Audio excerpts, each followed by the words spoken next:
ഈ PMCയിൽ ഒപ്പിട്ടതോടെ കേരള ദേശീയ വിദ്യാഭ്യാസ നയം 2020 പൂർണ്ണമായി അംഗീകരിച്ചു എന്നുള്ള ചില വാദഗതികൾ വരുന്നു. ആ വാദഗതികൾ വെറും സാങ്കേതികം മാത്രമാണ്.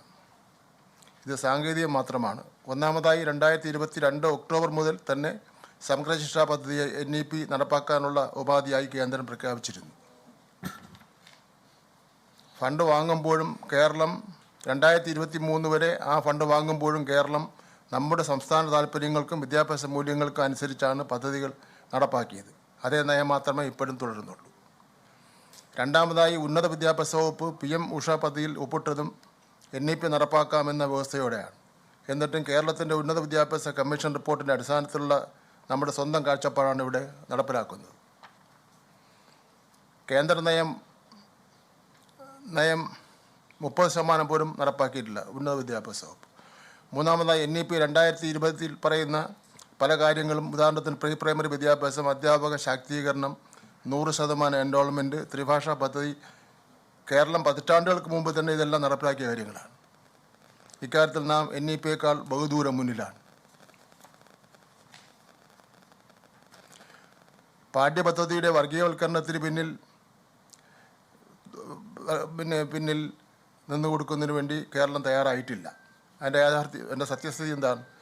കേരളത്തിൻ്റെ പാഠ്യപദ്ധതി തീരുമാനിക്കുന്നത് കേരള സർക്കാർ തന്നെയാണ്. ദേശീയ വിദ്യാഭ്യാസ നയത്തിൻ്റെ പേജ് 17 സെക്ഷൻ 4 32 പാഠ്യപദ്ധതി സംബന്ധിച്ച് അന്തിമ തീരുമാനം സംസ്ഥാന സർക്കാരുകൾക്കാണെന്ന് വ്യക്തമാക്കി പറയുന്നുണ്ട്. NEP വന്നതിന് ശേഷം 1 മുതൽ 10 വരെ ക്ലാസ്സുകളിലെ പാഠ്യപദ്ധതിയും പാഠപുസ്തകങ്ങളും പരിഷ്കരിച്ച ഏക സംസ്ഥാനം കേരളമാണ്.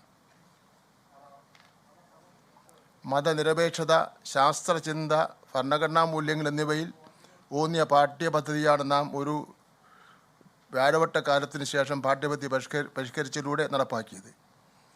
NCERT വെട്ടിമാറ്റിയ ഗാന്ധിവധവും മുഗളുടെ ചരിത്രവും അടക്കമുള്ള പാഠഭാഗങ്ങൾ അഡീഷണൽ പാഠപുസ്തകങ്ങളാക്കി നമ്മുടെ കുട്ടികളെ പഠിപ്പിക്കുകയും അതിൽ പരീക്ഷ നടത്തുകയും ചെയ്ത സംസ്ഥാനം കേരളം മാത്രമാണ്. ഇതേ പാഠ്യപദ്ധതിയും പാഠപുസ്തകങ്ങളും തന്നെയായിരിക്കും കേരളത്തിലെ എല്ലാ വിദ്യാലയങ്ങളിലും തുടർന്നും പഠിപ്പിക്കാൻ പോകുന്നത്. അതിന് ഒരു മാറ്റം ഉണ്ടാകാൻ വേണ്ടി പോകുന്നില്ല. മാറ്റം ഉണ്ടാവില്ലെന്ന് പറഞ്ഞാലും വീണ്ടും മാറ്റം ഉണ്ടാവുന്നല്ലോ എന്നുള്ള ചില ചോദ്യങ്ങളും വരുന്നുണ്ട്.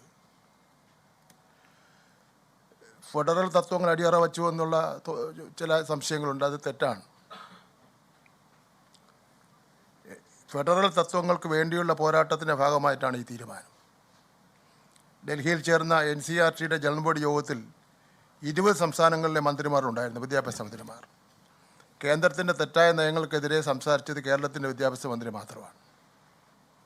സർക്കാർ സ്ഥാപനങ്ങളെയും പൊതുയിടങ്ങളെയും വർഗീയവൽക്കരിക്കാനുള്ള രാജ്ഭവൻ്റെ നീക്കത്തെ നേരിട്ട് എതിർക്കുകയും ചടങ്ങ് ബഹിഷ്കരിക്കുകയും ചെയ്ത ചരിത്രം, ഒരു പാരമ്പര്യമാണ് കേരളത്തിന് ഉള്ളത്.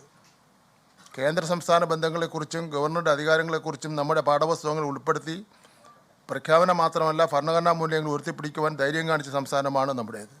ലോകത്തെവിടെയായാലും ഏത് സമയത്തും 24 വാർത്തകളും ഓഗ്മെന്റഡ് റിയാലിറ്റി പാക്കേജുകളും എക്സ്പ്ലെയിനറുകളും വിശദമായി കാണാൻ ഞങ്ങളുടെ YouTube ചാനൽ നിങ്ങൾക്ക് സബ്സ്ക്രൈബ് ചെയ്യാം.